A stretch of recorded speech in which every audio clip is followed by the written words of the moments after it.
अस्सलाम वालेकुम। उम्मीद करता हूँ आप लोग खैरियत से होंगे।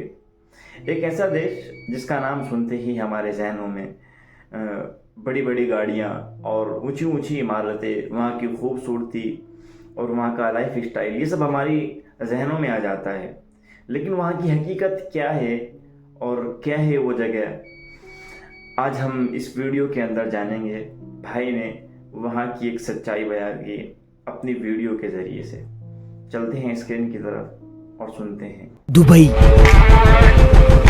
सुनते ही तुम्हारे दिमाग में आता है Burj Khalifa, Palm Jumeirah, desert safari, super cars, fashion, lifestyle. आज दुबई को हर कोई as a symbol of opulence and modernity देखता है। बट दुबई की एक दूसरी साइड भी है। I'm in a villa. I'm a hostage, and this villa has been converted into a jail. All the windows are barred shut. I can't open any window. ये वो side है जिसे social media influencers Dubai की चकाचौंध में छुपा देते हैं। मैंने अपनी पूरी जिंदगी में ऐसा इन्फिनिटी पूल नहीं देखा। फोटोज वगैरह लेनी है गाड़ी के साथ, तो ये बेस्ट लोकेशन है दुबई में। अब इन्फ्लुएंसर्स की क्या ही बात करें, वो तो दुबई को एक चांद की तरीके से दिखाना चाहते हैं जिसमें कोई दाग ही ना हो।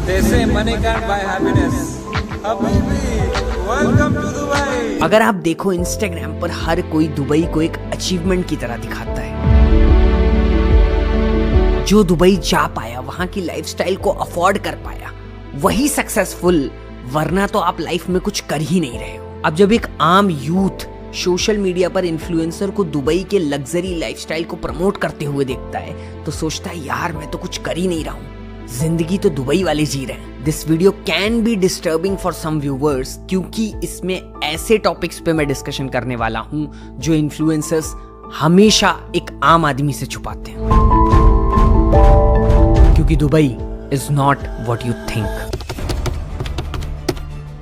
वैसे तो दुबई सेंचुरीज से एग्जिस्ट करता है, बट सन 1800 में इसे फिशिंग विलेज के तौर पर फाउंड किया गया। 1833 में मॉडर्न एमिरात के फाउंडर मखतूम बिन बूती अल सुहेल ने रूल करना शुरू किया। 1894 में दुबई की इकोनॉमी को एक बहुत बड़ा बूस्ट मिलता है जब एक्सपैट्रिएट को दुबई में आकर के काम करने के लिए टैक्स में छुट्टी मिल जाती है। अब एक्सपैट्रिएट बोलते हैं किसी दूसरे देश से किसी देश में आकर के काम करने वाले लोगों को। उसके बाद रेस्ट इज द हिस्ट्री। आज सबको पता है दुबई एक हब बन चुका है रीजनल और इंटरनेशनल ट्रेड के लिए। बट ये सबके बीच दुबई की गेम पलटने में सबसे बड़ा हाथ था 1966 में, जब दुबई में मिला तेल। अब तब के रूलर शेख राशिद बिन सईद अल मखतूम ने दुबई का पूरा नक्शा ही बदल दिया सिर्फ और सिर्फ तेल की खोज के बाद। बेसिकली उनको एक चीज बहुत क्लियर पता थी कि तेल तो एक टाइम पे खत्म हो जाएगा, इसलिए टूरिज्म और लग्जरी पे फोकस करते हैं। और आज दुबई में world class infrastructure, Burj Khalifa, Palm Jumeirah, every single thing you name it, Dubai has it. But कभी आपने सोचा है कि ये जो इतनी ऊंची ऊंची इमारतें हैं जो दुबई को इतना खूबसूरत बनाती हैं, इन इमारतों को बनाने में जो लेबर्स लगे हैं वो कहीं क्यों नहीं दिखाई देते?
काम बनाकर काम कराया जाता है। YouTube पे आपको कितने वीडियोस मिल जाएंगे जो कि मजदूरों के हायरिंग के लिए होते हैं और वो आपको एक से एक लालच देते हैं, कहते दुबई आ जाओ, इतना सैलरी मिलेगा, यहाँ पर काम करना रहेगा, यहाँ रहना पड़ेगा। अब गवर्नमेंट सुधार का दावा कर रही है, बट कितना सुधार हुआ है ये सबको पता है। मजदूर जो फंसा हुआ है उसकी एक अलग ही कहानी है। इंडिया में अगर आपको 10-12 हजार मिलता है तो उधर ही रुको, इधर कभी जिंदगी में लाइफ में नहीं आने का, अपना परिवार के साथ में रहो। तो भैया मजदूर का एक्सप्लॉइटेशन तो हो ही रहा है, but what about human trafficking? तो वैसे तो इस्लामिक लॉज में sex selling and prostitution is forbidden, हराम, बट वाइस की अगर एक रिपोर्ट को देखें तो दुबई मिडिल ईस्ट का लास वेगस है। इस रिपोर्ट में वाइस ने एक यूक्रेनियन कंसल्टेंट को इंटरव्यू किया है जो कि दुबई में एक इंजीनियरिंग कंपनी में काम करता है। वो यूक्रेनियन कंसल्टेंट बताता है कि जैसे जैसे वो अपने करियर में प्रोग्रेस करता जाता है उसका मेन काम हो जाता है अपने क्लाइंट्स को एक प्लीजेंट टाइम प्रोवाइड करना, बेसिकली सेक्स प्रोवाइड करना। तो बेसिकली उसका टाई अप बड़े बड़े होटल्स और नाइट क्लब्स में होता है और जब भी किसी बड़े क्लाइंट को, हाई प्रोफाइल क्लाइंट को पार्टी देना होता है तो वो उसे कांटेक्ट करते हैं। इंटरव्यू में उसने कन्फेस किया कि उसके क्लाइंट्स में बहुत बड़े बड़े पॉलिटिशियंस, सेलिब्रिटीज एंड गैंगस्टर्स हैं। एक दूसरे आर्टिकल जिसमें एक लेडी क्रिस्टियाना जैकब ओडियाले एक क्रिस्टी गोल्ड को ह्यूमन ट्रैफिकिंग का रिंग लीडर बोला गया। बेसिकली वो अफ्रीकन वुमेन को रोजगार का लालच देकर दुबई बुलाती है और उसके बाद में प्रोस्टिट्यूशन में ढकेल देती है। ट्रैफिक करी गई औरतों को brothel, bars, hotels, night clubs, ये सब में ये लोग लगा देते हैं। ये आर्टिकल तो ये भी कहता है कि क्रिस्टीना अगर उसकी कोई बात नहीं मानता था तो औरतों को रेगिस्तान में मार कर दफनाने की धमकी देती थी। कई विक्टिम्स का ये कहना है कि अगर वो ज्यादा पैसा नहीं कमाए तो उन्हें मारा जाता था, उन्हें कई दिन तक खाना नहीं दिया जाता था और अगर कोई भी विक्टिम रिटेलिएट करता है तो उसके प्राइवेट पार्ट पर रेड चिली पाउडर डाला जाता था। सारे विक्टिम्स ने एक ही बात बोली है कि उनको हाउस होल्ड वर्क के बहाने बुलाया जाता है और फिर उसके बाद में प्रोस्टिट्यूशन में ढकेल दिया गया और उनके पासपोर्ट को भी जब्त कर लिया गया ताकि वो देश छोड़ करके भाग भी ना सके। अब बेसिकली डिमांड एंड सप्लाई वाला गेम है। दुबई की तकरीबन 90% पॉपुलेशन किसी दूसरे देश से आई है जो कि कंस्ट्रक्शन, हॉस्पिटैलिटी, होटल इंडस्ट्री और अलग अलग इंडस्ट्रीज में काम कर रहे हैं। और एक रिपोर्ट की माने तो इसमें 69% पॉपुलेशन मेल है। अब फिर वही डिमांड एंड सप्लाई वाली बात आ गई कि जब इसी पॉपुलेशन में 69% मेल है तो दुबई की गवर्नमेंट भी प्रोस्टिट्यूशन को अनदेखा कर देती है इन वर्कर्स को अपने देश में बनाए रखने के लिए। 2006 में यूएई गवर्नमेंट ने सेक्स ट्रैफिकिंग को एक बहुत बड़ा क्राइम घोषित कर दिया था, लेकिन आज तक इसमें कोई बहुत बड़ा बदलाव नहीं देखने को मिला है। यूएई इस्लामिक लॉज को फॉलो करता है, मगर ताज्जुब की बात यह है कि ह्यूमन ट्रैफिकिंग और प्रोस्टिट्यूशन यहाँ पर massage parlours, spas, hotels, dance club, इन सब में खुलेआम हो रहा है। बड़े बड़े रैकेट्स चल रहे हैं और उस पर कोई बहुत बड़ा एक्शन नहीं है। तो ये तो एकदम खुल्लम खुल्ला वाला प्रोस्टिट्यूशन है, लेकिन एक छुपा हुआ प्रोस्टिट्यूशन भी है जो कि दुबई के जो अल्ट्रा रिच लोग हैं वो अपने डिजायर्स फुलफिल करने के लिए करते हैं। अब वहां पर ऐसे ऐसे अल्ट्रा रिच लोग हैं जो किसी भी शो में अगर कोई मॉडल आ रही है और उसको देख लेंगे तो उनका माइंडसेट यही है कि चलो इसको खरीद लेते हैं। जैसे ये एक मॉडल है टाइनी लेक्सी जो कि लव आइलैंड एक शो है उसमें अपेयर होती हैं और उसके बाद में एक इंटरव्यू में बताती हैं कि इनको $95,000 का ऑफर मिलता है 5 दिन के लिए दुबई में किसी के साथ में रहने के लिए। बेसिकली ये खुद एक इंटरव्यू में बोलती हैं it's a high and prostitution और इन्होंने तो कंप्लीटली इसको डिनाई किया। और ये अकेली मॉडल नहीं है जिनको ऐसे ऑफर आते हैं, ऐसी मल्टीपल मॉडल्स हैं जो ओपन अप हुई हैं इंटरनेट के ऊपर। उन्होंने बताया है कि उनको दुबई से अल्ट्रा रिच लोग कैसे कैसे इंस्टाग्राम के ऊपर ऑफर देते हैं उनके साथ में आने के लिए। जैसे कि लव आइलैंड की एक और बहुत ही फेमस मॉडल है रोजी विलियम, और वो बताती हैं कि उनको कितना रुपए ऑफर होता है दुबई से सिर्फ और सिर्फ कुछ टाइम बिताने के लिए साथ में। इंडियन रुपीस में बात करें तो 90 लाख रुपीस ऑफर हुआ रोजी विलियम को सिर्फ और सिर्फ कुछ टाइम बिताने के लिए। और वो बंदा ये बोला कि मैं आपके क्लोथिंग और बैग्स मेरे तरफ से फ्री। मतलब ये लाइन उन्होंने बोली इंटरव्यू में। मतलब आप समझ रहे हो। तो बेसिकली इन लोगों ने तो डिनाई किया इस चीज़ को और ओपन अप भी हुई। बट आपको कोई अंदाज़ा नहीं है कि ये जो एमएसफेयर मॉडलिंग है, मतलब इतने सारे मॉडल्स होते हैं, अल्ट्रा रिच लोगों के साथ में होते हैं दुबई में, ये जो एक लाइफस्टाइल दिखाया जाता है उसमें ये बहुत बड़ी गेम है जो मैं बता रहा हूँ ये चीज़ कि ये it's a high and prostitution. अब देखो ये सब ऑफर बहुत नॉर्मल है, ठीक है, दुबई में मॉडल्स के लिए। बट अब जो मैं बताने वाला हूँ ये बहुत ही वियर्ड है and this can be disturbing for you. अप्रैल 2022 को टिकटॉक पर एक वीडियो वायरल होता है 26 साल की इस लड़की का। Basically, it's a situation where these rich Arab men pay some Instagram models to sleep with animals. Basically, girls that want in and then get shitted on in the mouth, like eats the shit. और उसमें वो बताती है पोर्टा potty के बारे में, जो कि एक बहुत ही वियर्ड फेटिश है दुबई के अमीरों की, जो कि मॉडल्स एंड इन्फ्लुएंसर्स को पे करते हैं पॉटी करने के लिए। और कहां पर? अपने ऊपर। ये वीडियो वायरल हुआ था एक शेनिफर नाम के सोशल मीडिया अकाउंट से, जिसमें ये मॉडल बताती है कैसे उसको दुबई बुलाया गया, कैसे उसको दुबई में फंसाया गया और कैसे उसके मल्टीपल टेस्ट करवाए गए सेक्सुअली ट्रांसमिटेड डिजीज चेक करने के लिए। और बाद में दुबई के कुछ अल्ट्रा रिच लोगों ने उसके साथ वेरियस सेक्सुअल एक्ट्स परफॉर्म किए। और सिर्फ यही एक दो फैंटेसीज नहीं है दुबई के अल्ट्रा रिच लोगों की, मल्टीपल फैंटेसीज हैं। वो मॉडल्स को हायर करते हैं, वो अलग अलग कंट्रीज से बुलाते हैं। तो देखो यहाँ पर मैं सिर्फ इतना बताना चाह रहा हूँ कि जो तुम सोशल मीडिया पर देख रहे हो कि फला मॉडल है, दुबई में इतना ज़्यादा घूम फिर रहे हैं, दुबई में इतना ज़्यादा लग्जरी लाइफस्टाइल दिखा रहे हैं, उसका बैकएंड क्या है शायद तुम्हें भी ना पता हो। शायद वो कौन से अल्ट्रा रिच के पीछे फंस गए हों, उनको भी ना पता हो।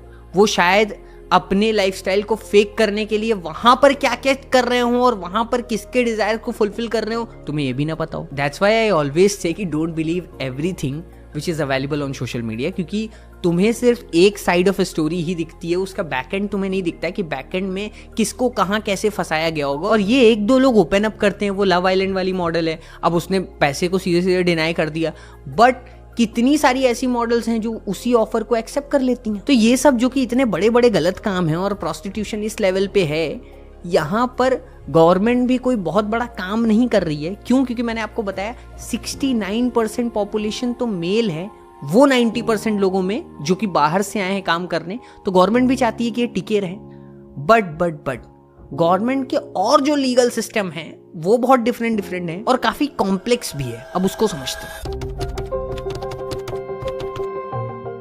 अब ये इसलिए है क्योंकि दुबई का लीगल सिस्टम ऑपरेट करता है शरिया लॉ प्रिंसिपल्स के मुताबिक। ऐसे कई इंसिडेंट्स हैं जहां पर वेस्टर्न पॉपुलेशन को लीगल कॉन्सिक्वेंसेस फेस करने पड़ते हैं, स्पेशली कुछ ऐसी चीजों में जो उनके कंट्री में लीगल हैं बट दुबई में लीगल नहीं है। जैसे public display of affection, basically आप ओपनली मेकआउट कहीं नहीं कर सकते हो। Alcohol consumption outside of designated areas, मतलब जो एरिया पीने के लिए बना है वहीं पी सकते हो, ऐसे कहीं भी बोतल लेकर के नहीं घूम सकते। और promoting religion other than Islam and same sex marriage, ये सब चीजें लीगल नहीं। मीडिया पर भी इनका बहुत तगड़ा कंट्रोल है। बेसिकली इनकी मीडिया गवर्नमेंट के खिलाफ कुछ भी नहीं बोल सकती। अक्टूबर 2020 में यूएई गवर्नमेंट ने वहीं के रेजिडेंट अहमद इतुम को 10 साल की सजा सुनाई। उसकी गलती क्या थी? एक पीसफुल फेसबुक पोस्ट जिसमें उसने जॉर्डन के रॉयल फैमिली और गवर्नमेंट को क्रिटिसाइज किया था। कोर्ट ने उसको सिर्फ इसलिए सजा दी कि उसके पोस्ट की वजह से दोनों देशों के रिलेशन खराब हो सकते थे और नेशनल सिक्योरिटी पर थ्रेट बन सकता था। तो कोर्ट ने बिल्कुल भी ये सोचने में टाइम वेस्ट नहीं करा कि क्या एक नॉर्मल पीसफुल फेसबुक पोस्ट दोनों देशों के पॉलिटिकल रिलेशन को हैम्पर कर सकता है।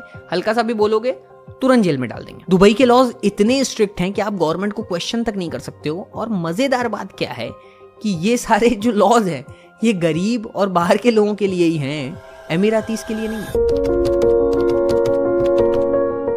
Dubai it's just a city of a middle east country. तुमने अपने दिमाग में क्या बना लिया है ये बहुत मैटर करता है। आज के टाइम में वर्ल्ड क्लास इंफ्रास्ट्रक्चर है, लाइफस्टाइल है, every single thing they have, but तुम्हें यहाँ पर ये चीज को भी समझना है कि हर चीज के कुछ निगेटिव एस्पेक्ट्स भी होते हैं। और जब हम सोशल मीडिया से दुबई को एक अलग ही इमेज बना लेते हैं और उससे अपनी आइडेंटिटी को रिलेट करने लगते हैं, वहीं पर प्रॉब्लम हो जाती है। अगर आपको ऐसा लगता है यार दुबई नहीं तो कुछ भी नहीं, अगर मैं दुबई नहीं गया तो फिर मैंने कुछ भी नहीं किया, वहीं पे प्रॉब्लम है। भाई Dubai it's just a normal city of a middle east country. इस चीज को एकदम दिमाग में बैठा लो। वहां पर जितना भी तुम लग्जरी लाइफस्टाइल देख रहे हो, जितनी भी तुम लैविश चीजों को देख रहे हो, वो उसको बनाया ही गया है ताकि तुम उससे इन्फ्लुएंस हो और उस सिटी की तरफ अट्रैक्ट हो।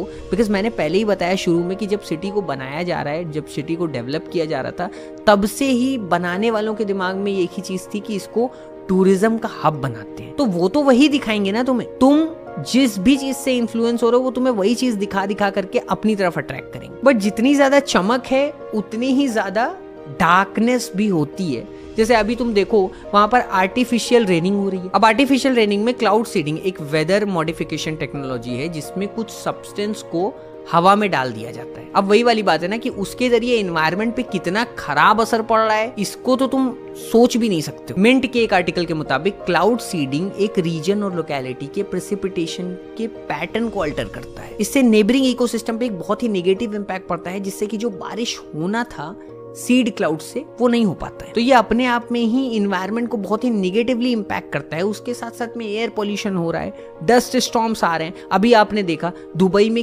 किस लेवल का डस्ट स्टॉर्म आया था, मतलब पूरा दुबई ढक गया था। अब क्यों हो रहा है ये सब? सिंपल सी बात है, जब तुम नेचर से खेलोगे, मजाक करोगे, तो नेचर भी तुम उस पर रेसिप्रोकेट करेगा। तो ये सब पॉइंट्स बहुत ज्यादा कंसिडर करने चाहिए जब आप दुबई को देख रहे हो। दुबई को उस नजर से भी देख करके चलो। हाँ, एक ऐसी जगह है जहां पर अनलिमिटेड बिजनेस अपॉर्चुनिटीज हैं, बहुत बड़े बड़े क्लाइंट्स हैं और तुम अपने बिजनेस को एक्सपैंड कर सकते हो ऐसी जगह से, बिल्कुल इसमें कोई दो राय नहीं है। एंड उसके साथ साथ में बहुत सारी फ्यूचरिस्टिक अपॉर्चुनिटीज हैं, मतलब वहां आप जाओगे तो आपको फ्यूचर देखने को मिलेगा। तो ये बात एकदम सही है। बट द थिंग इज कि मेरा ये सब समझाने का ये मतलब है कि दुबई के मल्टीपल एस्पेक्ट्स हैं। जब तुम दुबई को देख रहे हो तो तुम हर एस्पेक्ट से देख करके चलो, ठीक है। डार्क साइड्स भी हैं, ठीक है। अगर तुम एक मॉडल ही हो तो तुमको भी ऑफर आ सकता है ऐसे। तो तुम एक चीज को समझ कर चलो कि वो नहीं है जो तुम्हें दिखा रहा है। कोई तुम्हें बोल सकता है कि हाँ मैं तुम्हें क्लोथिंग देख लूंगा, तुम्हारे बैग्स देख लूंगा, क्योंकि रोजी विलियम को भी ऐसी ऑफर आ रहे थे। बट द थिंग इज कि वहां पर किसी से क्या करवाया जाए ये कोई नहीं सोच सकता है। तो बस वही है, तुम सोशल मीडिया पे जो देख रहे हो वो वैसा नहीं होता है, ठीक है। लोगों ने एकदम से इसको लाइफस्टाइल बना दिया है, एक स्टैंडर्ड बना दिया है। भाई दुबई नहीं गए अभी तक तो क्या करें, लोग समझते हैं कि first international travel should be Dubai. ये लोगों मैं किसी के भी थॉट प्रोसेस और किसी के भी गोल्स एंड ड्रीम्स को जज नहीं कर सकता हूँ, ठीक है। आपका कुछ भी हो सकता है एंड इसमें कोई प्रॉब्लम भी नहीं है। द थिंग इज कि अगर आपके लिए वो चीज़ है कि यही सक्सेस है, यहाँ पर जो नहीं पहुंचा वो सक्सेसफुल नहीं है, ये माइंडसेट रखना गलत है। क्योंकि दुबई से भी बहुत सारी खूबसूरत जगह हैं और दुबई अपने आप में भी खूबसूरत है। मैं ये नहीं कह रहा हूँ दुबई बदसूरत है। इट्स लाइक कि तुम्हें हर एस्पेक्ट को देख करके चलना है, ठीक है। इस चैनल पे हमारा एक ही मकसद है कि हम जो भी वीडियोस बना रहे हैं उससे आपको एक माइंडसेट डेवलप हो और आप चीज़ों के डार्क रियलिटीज़ को भी समझो। भाई ने दुबई के बारे में एक डार्क रियलिटी बताई। यकीनन वो ऐसी नहीं है जैसे हम समझते हैं, और वो क्या, हर ऐसी चीज़ जो दिखावे के लिए हो वो वैसी नहीं होती जैसी वो दिखाई जाती है। तो ठीक, कैसी लगी हमारी इन्फॉर्मेशन भाई के साथ? भाई ने जिस तरीके से बताया है, और यकीनन उन्होंने तो स्टडी की होगी। मैंने भी ऐसे बहुत से लोगों से ये चीज़ें सुनी हैं जो वहाँ रह कर के आए हैं। ये इन्फॉर्मेशन बहुत ज़्यादा हकीकत है, क्योंकि जो लोग वहाँ से रह के आए हैं वो सच ही बोलेंगे। तो मिलते हैं इंशाल्लाह किसी और वीडियो के साथ। जब तक के लिए अल्लाह हाफिज़, दुआ में याद रखें।